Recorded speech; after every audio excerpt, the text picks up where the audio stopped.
A researcher can watch a couple argue for 15 minutes and tell you with over 90% accuracy whether they'll still be married years from now. He's not listening for insults. He's not looking for who's right. He's counting something much smaller and much stranger. And once you understand what he's counting, you'll understand something uncomfortable about your own brain too.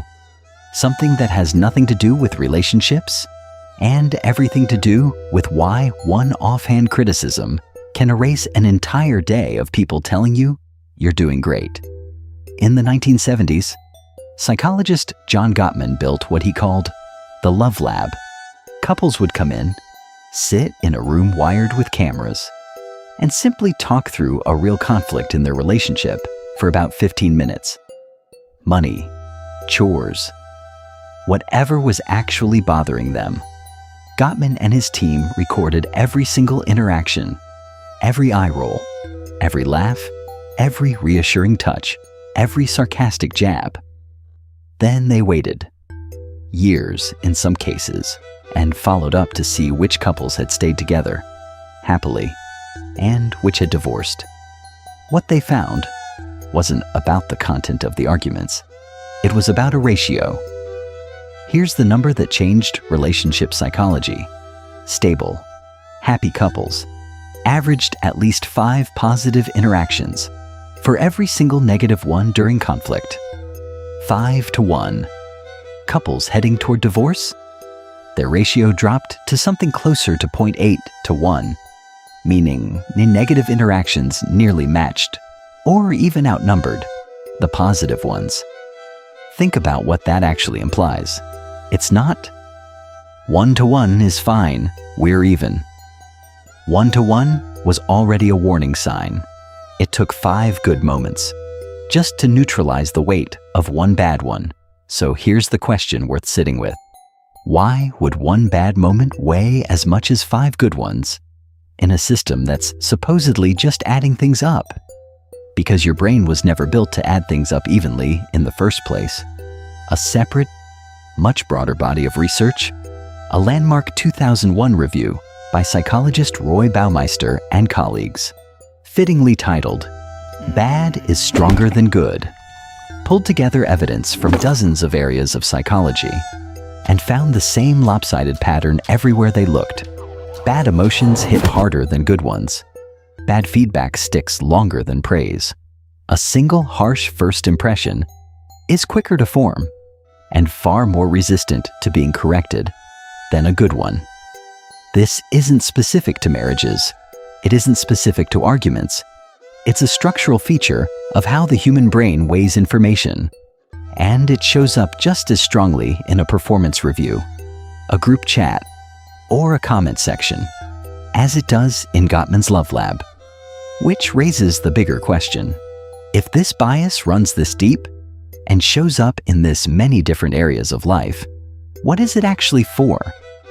Here's the explanation researchers converge on, and it's almost unsettling in how sensible it is. For most of human history, missing a threat was far more costly than missing a reward.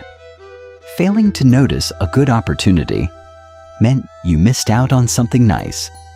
Failing to notice a real threat, a predator, a betrayal, a member of your group turning against you, could get you killed or cast out of the group entirely, which in early human history amounted to the same thing. So your brain evolved to weight negative information more heavily, process it more thoroughly, and hold on to it longer.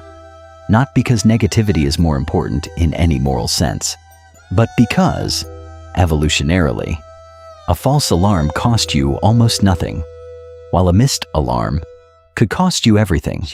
That ancient math is still running, quietly, every single time someone hands you a piece of criticism, which is exactly why a single critical comment can outweigh a room full of compliments so easily.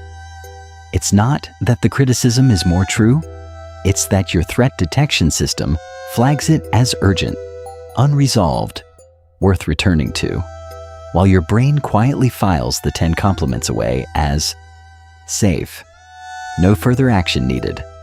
The compliments aren't being ignored because they don't matter. They're being ignored because they're good news. And good news, to a system built for threat detection, doesn't need to be replayed at 3 a.m. It's the bad news that gets flagged for review again and again, long after everyone else in the room has forgotten you said anything at all. This is the same asymmetry Gottman found in his love lab, just scaled down to a single afternoon. It takes a disproportionate number of good moments to outweigh even one bad one, because your brain was never built to weigh them equally to begin with. So, why does one piece of criticism undo 10 compliments? Because your brain isn't running a fair, balanced ledger. It's running an ancient threat detection system that was built to keep you safe, not to keep you accurately informed about how well you're actually doing. Bad news gets flagged as urgent. Good news gets filed and forgotten. That's not a personal flaw. It's the same wiring found in marriages, in workplaces, in comment sections. Everywhere researchers have thought to look for it.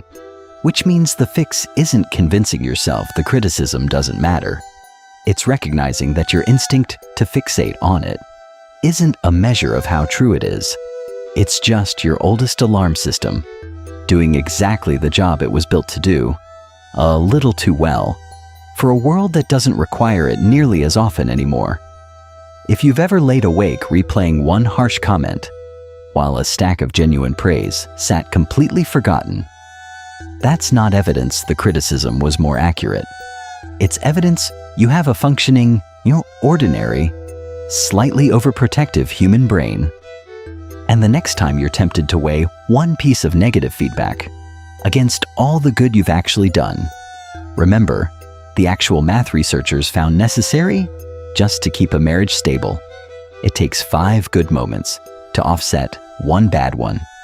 Not because the bad one is 5 times more true, just because that's the price your brain quietly charges for the version of safety it was built to protect.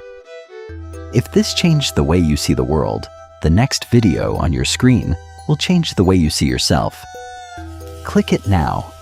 And if you're fascinated by the psychology behind everyday life, subscribe, because we're just getting started.